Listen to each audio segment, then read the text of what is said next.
Gencatan senjata hanya sebentar. Rusia hari ini menggagalkan gencatan senjata energi di Ukraina yang baru diumumkan kemarin oleh Donald Trump. Karena itulah putaran berikutnya dari perundingan antara Ukraina dan Rusia yang dijadwalkan pada 1 Februari dibatalkan. Sudah diketahui bahwa dalam 24 jam terakhir Rusia telah mengalihkan serangannya ke logistik di Ukraina, sehingga terus meneror warga sipil. Pada saat yang sama, para ahli mencatat bahwa pasukan Rusia dapat mengumpulkan persediaan drone dan rudal yang dapat mereka gunakan untuk melakukan serangan gabungan besar di masa depan. Sementara itu, Ukraina dari pihaknya akan menghentikan serangannya terhadap infrastruktur energi Rusia. Hari ini, isu wilayah kembali hangat dibicarakan. Donald Trump menyebut kedua pihak telah capai kemajuan besar dalam masalah ini. Vladimir Zelensky mengatakan tidak ingin ke Moskow, tapi mengundang Vladimir Putin ke Kiev untuk menandatangani perjanjian damai. Di ibu kota Ukraina, dia menawarkan Putin menyelesaikan masalah wilayah. Perwakilan Amerika Serikat di Perserikatan Bangsa-Bangsa menyebut masalah wilayah akan diselesaikan dalam beberapa minggu.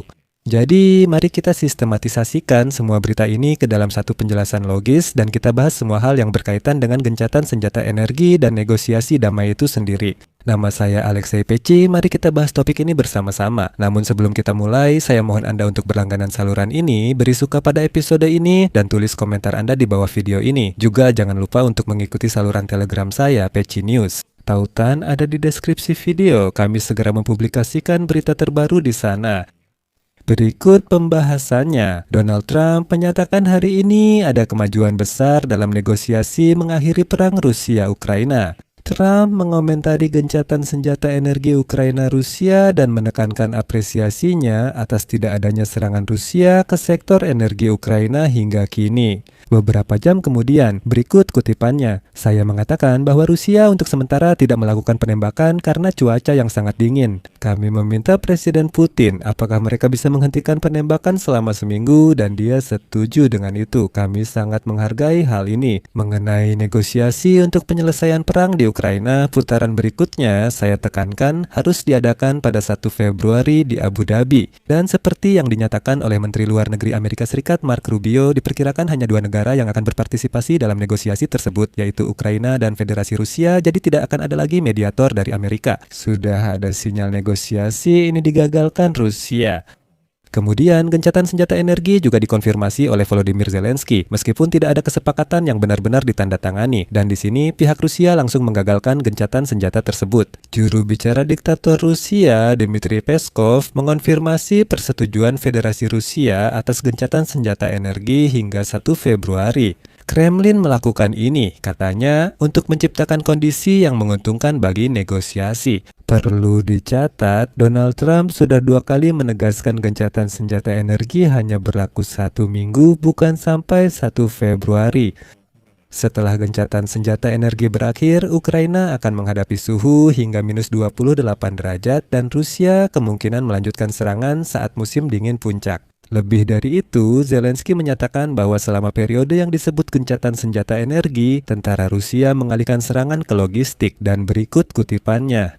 Tadi malam tidak ada serangan ke fasilitas energi, namun kemarin siang justru beberapa fasilitas energi di beberapa wilayah jadi sasaran. Kami mencatat tentara Rusia kini mengalihkan serangan ke logistik. Serangan drone ke kawasan pemukiman juga terus berlanjut, khususnya di Zaporizhia. Shahed menghantam salah satu distrik di kota tersebut. Serangan drone first person view ke Kherson dan Nikopol hampir berlangsung sepanjang hari. Situasi sulit juga terjadi di wilayah perbatasan Chernihiv, Sumy, dan Kharkiv. Tentang gencatan senjata ini, Institut Studi Perang Washington menulis bahwa moratorium 1 minggu yang diumumkan oleh Presiden Amerika Serikat atas serangan Rusia ke Ukraina bisa menguntungkan Kremlin. Untuk mengumpulkan drone dan rudal, selanjutnya kutipan dari institut, pasukan Rusia akan dapat mengumpulkan persediaan drone dan rudal yang dapat mereka gunakan untuk melakukan serangan gabungan besar di masa depan. Sementara itu, Ukraina akan menghentikan serangannya terhadap infrastruktur energi Rusia. Kremlin pernah menawarkan gencatan senjata singkat sebagai bagian dari perang kognitif untuk menunjukkan kesiapan mencapai kesepakatan. Mereka juga menolak permintaan Ukraina dan Amerika Serikat untuk moratorium lebih lama atau permanen atas serangan ke infrastruktur sipil. Zelensky menyatakan negosiasi Ukraina, Amerika Serikat, dan Rusia di Abu Dhabi bisa ditunda dengan masalah wilayah tetap jadi hambatan utama. Ukraina siap deeskalasi jika Federasi Rusia menghentikan serangan ke sektor energi.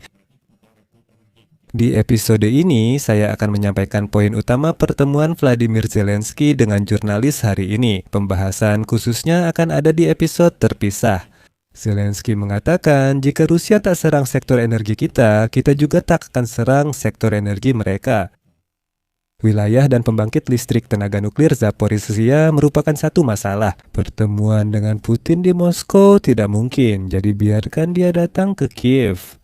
Zelensky tidak tahu kesepakatan antara Putin dan Trump di Anchorage, tapi dia menduga topik pembicaraannya. Zelensky menyatakan kasus Greenland dapat dijadikan dasar untuk mengambil wilayah kita dan mengakuinya secara de jure.